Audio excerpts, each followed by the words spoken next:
நம்ம லைஃப்ல பார்க்குறவங்க போற போக்குல ஒரு மெசேஜ சொல்லிட்டு போவாங்க இல்லைங்களா? அத மாதிரி இன்ஸ்பிரேஷனான ஒரு ஆள் தான் நாம இப்ப பார்க்க போறோங்க. இந்த பெரியவர் பார்த்தீங்கன்னா, எங்க ஏரியால ஒரு 9 மணிக்கு மேல பழம் விக்க வருவாரு. இவரு பழம் தான் விக்க வராருன்னு மொதல்ல வந்து எங்களுக்கு தெரியல. பழைய பாட்டு கேட்டாவே வெளியில வந்து பார்த்தா இவர் தான் வந்திருக்காரு அப்படின்ட்டு. சிம்பிளான ஸ்ட்ராட்டஜி பிடிச்சு செய்றாரு. அவர் என்ன சொல்றாருன்னு நீங்களே கேளுங்களேன்.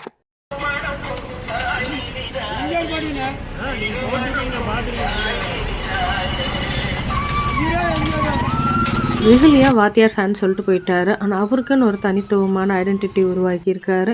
என்ஜாய் பண்ணி பண்றாரு. ஒரு வார்த்தை கூட பழங்கள் பத்தி பேசல. பட் அவரோட வியாபாரம் ஆச்சு. என்ஜாயும் பண்றாரு அவரோட ஒர்க்.